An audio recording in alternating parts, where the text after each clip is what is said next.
देखिए, बात यह है कि उज़ैफ़ा साहब ने जो बात की है कि इनको बिल्कुल पता नहीं है इकॉनमी का, इनको बिल्कुल पता नहीं है जी कि ये रटी रटाई तकरीर कर देते हैं या ऊंची आवाज़ में बात कर लेते हैं। आप बिल्कुल बात कीजिए, जिस अंदाज से बात कीजिए, मैंने आपको नहीं रोका और मैंने भी नहीं कहा आपको कि हालांकि आप तो बिल्कुल झूठ को डिफेंड कर रहे हैं, उसके बावजूद आपको पूरा मौका है, आप अपनी राय रख सकते हैं। मेरी अपनी राय है, उस राय को सुनिए, आप जो है उसको बर्दाश्त कीजिए। देखिए, मामला ये है कि अगर कंपैरिजन किया जाए, आप वर्ल्ड बैंक की रिपोर्ट उठा कर देख लें। वर्ल्ड बैंक की रिपोर्ट ने कहा कि 50% से लोग गुर्बत की लकीर के नीचे हैं।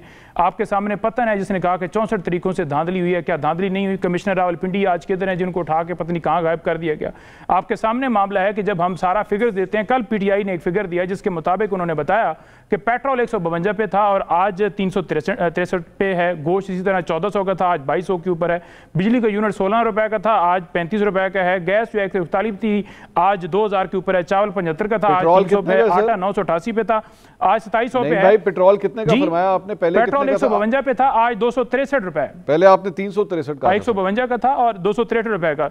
दूध जो है, नहीं वो आपको ऐसा लगा होगा। अच्छा ठीक है। दूध जो है 11 रुपए, दूध जो है वो आज उस वक्त 100 प्लस था, आज 225 का है। आप देख लें, बाकी तमाम फिगर्स उठा के देख लें। डॉलर जो था 182 का था, आज 285 का है। कर्जा जो है 43,500 अरब रुपए, आज 76,145 अरब है। तो इसी तरह जो है बेरोजगारी जो है वो 250% इजाफा हुआ है। गुर्बत उसमें मजीद जो है 2.5 करोड़ 2.5 सालों के अंदर लोग गुर्बत की लकीर के नीचे हैं। इसी तरह आप देख लें कि बेरोजगारी जो है वो 21 साल की बुलंद तरीन सतह के ऊपर पहुंची है। आप किसान को देख लें कि चीनी जो है आप 200 रुपए की देते हैं और उससे गन्ना जो है आप 400 रुपए मन, 450 रुपए मन लेते हैं। पंचोता साहब, टेक्सटाइल मिलों का अंदाजा लगा लें, संतों का अंदाजा लगा लें। आपके वजीर सरमायाकारी ने कहा कि लोग सुनते हैं, उठा के मिलने बंद करके यहाँ से दुबई जा रहे हैं। आपके अपने वजीर कह रहे हैं। पंचोता साहब, जी जी, क्या इसीलिए आपकी नजर में PIA की निचकारी गलत है? देखें, बात यह है कि 35 साल से आपकी हुकूमत है। आप एक इदारे को चलाने की जगह के ऊपर इस नैज के ऊपर लेकर आए हैं कि आप उसका जो खसारा है वो इतना खसारा हो गया, 800 अरब रुपए का खसारा जो है हो गया। उसके बाद आप उसकी नीलामी कर देते हैं और आप कहते हैं जी कि हम कामयाब हो गए। भाई, आप क्या झग मारने के लिए यहाँ बैठे हुए हैं? आपका काम नहीं था इदारों को चलाना, आपके ऊपर जिम्मेदारी नहीं होती। वो मैं सुन रहा था कि पेट्रोल महंगा हुआ तो उसके ऊपर हमारे दोस्त जावेद चौधरी साहब ने व्लॉग किया और उन्होंने कहा जी कि महंगाई हुई है और वजीर आजम कह रहे हैं कि महंगाई के ऊपर एक्शन ले लिया। ठीक है, आज महंगाई हुई है तो उसके ऊपर कोई एक्शन लेगा। आज आपने प्राइवेटाइज किया है तो आप उससे कैसे मुकर सकते हैं कि आप उसके जिम्मेदार नहीं हैं? ठीक है, कोई इदारा नीलाम होता है, कोई ये वैलिड पॉइंट, रेलवे हो, चाहे ये वैलिड पॉइंट। उज़ैफा साहब, उज़ैफा रहमान साहब, तो ये जिम्मेदारी मेरे भी आती है। उज़ैफा रहमान साहब, सर एक मिनट। उज़ैफा रहमान साहब, ये तो इनका वैलिड पॉइंट है पंचोता साहब का कि इसमें खुशियां मनाने वाली कौन सी बात है? आप लोग इस सारी तबाही के जिम्मेदार हैं। आपकी माजी की हुकूमतें जहां तक PIA को जिस नहज के ऊपर ले आई, अगर चीज बिक गई, अगर आपके घर की कोई चीज नीलाम हो रही है तो उसमें खुशियां किस बात की मनाई जाएं? जी, पहली बात तो ये है कि ये हमेशा आदत है, हमारे जितने भी भाई हैं जो तहरीक इंसाफ का हिस्सा हैं, ज़ाहिर उनकी पॉलिटिकल ट्रेनिंग बानी ने ऐसी की है कि आपने जो है झूठ इतनी शिद्दत से बोल रहे हैं कि वो सच लगने लगे।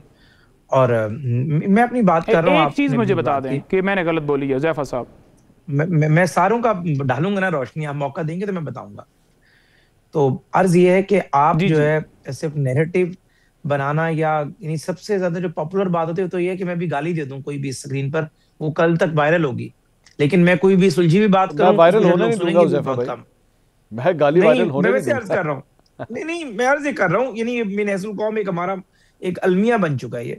पहली बात तो ये है कि इन्होंने जितने भी अदाद-ओ-शुमार बताए, एक तो बात ये कि ना ये इकोनॉमी को जब डिस्कस कर रहे होते ना ये जहन में लाते कि पूरी दुनिया के अंदर एक महंगाई आई और खास तौर पर जो पोस्ट जो है कोविड इफेक्ट्स थे वो दुनिया में अब आकर थमे हैं।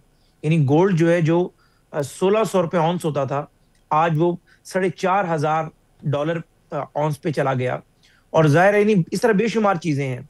और जो इन्होंने चीजें बताई कि जी वो 150 रुपए पेट्रोल रखा हुआ था, पूरी दुनिया कह रही है। नहीं, सारी रात हजरत यूसुफ अलैहिस्सलाम और जुलेखा का किस्सा चलता रहा। सुबह पूछा जुलेखा मरती या औरत थी। पूरी दुनिया कह रही है कि इसी पेट्रोल को यहाँ पर जो आप लोगों ने ब्रेक लगाई थी, IMF नाराज हो गया था, IMF आपको छोड़कर चला गया था। इकोनॉमी साल में लाने वाले आप लोग हैं, $4 या $5 बिलियन पर अपने रिजर्व ले आए थे। अब हमने उसको $20 बिलियन तक लेकर गए, IMF का प्रोग्राम रिस्टोर किया है, ये उसको क्रेडिट लेने की, हमने 150 या 152 पर उसको रोका हुआ था। दूसरी बात ये कि हम खुशियां इसलिए मना रहे हैं कि जो PIA था ये एक पोरस का हाथी था और हर साल कभी 40-50 अरब का हमने लॉस बर्दाश्त किया, 200 150 अरब तक भी हम गए। अगर हुकूमत ने इसकी नीलामी की है और उस नीलामी में 75% शेयर बेचे हैं, उसमें जरा 135 अरब उसकी कीमत लगी, 10 समथिंग अरब कैश हमारे पास आ जाएगा, 125 अरब वो इस कंपनी में लगाएंगे और हमारा उसके अलावा जो 25% है उसका 45 अरब हमारा अलहदा पड़ा हुआ है। जो 125 अरब रुपए इस कंपनी में लगाएंगे उससे उनका जो 75% शेयर है वो भी मजबूत होगा, हमारा 25% शेयर भी मजबूत होगा। लेकिन अगर आज वो कहते हैं कि नहीं जी हम आपको फारिग करना चाहते हैं, हुज़ैफा भाई सवाल ये नहीं है ना, हुज़ैफा भाई सवाल ये है कि अगर ये PIA एक घोड़े से हाथी बनी तो बनी किसकी वजह से? आप लोगों की यूनियंस की वजह से, आपकी और पीपल्स पार्टी की यूनियंस की वजह से? हमारी तो देखें जी कोई यूनियन है नहीं, अगर कोई कमजोर लूली लंगड़ी यूनियन कोई होगी तो वो आप चेक कर लें। नून लीग की यूनियन नहीं है PIA के अंदर? इसमें नहीं, मैं वही बता रहा हूं, लूली लंगड़ी यूनियन है, असल यूनियन तो पीपल्स पार्टी की है, मजबूत यूनियन तो उनके पास थी। सर आपकी भी हुज़ैफा भाई आप चेक कर लीजिएगा, मुशाहिदुल्लाह खान साहब आज इस दुनिया में नहीं है, अगर वो होते तो बहुत बड़े गवाह होते सारे मामले के। जी नहीं, वही मैं बता रहा हूँ कि हमारी उस मजबूत लेवल पर नहीं है। मुशाहिदुल्लाह खान साहब मेरे तो बुजुर्ग थे, दोस्त थे, अल्लाह गरी के रहमत करे उन्हें। मैं पीपल्स पार्टी की बात कर रही थी, पहली बात ये PIA इस साल तक जो पहुंची उसमें जाहिर है तमाम हुकूमतों का रोल है, उसमें माशाल्लाह अदबार का भी रोल है, आपका भी है, PIA हमारा भी रोल है, आपकी जमात का भी है, ये एक्सेप्ट कीजिए, तहरीक इंसाफ का रोल भी है। अगर ये 18 से 22 तक ये हरकत ना करते, PIA बैन ना होती तो शायद इसकी 10 अरब के बजाय 50 अरब कीमत लगती।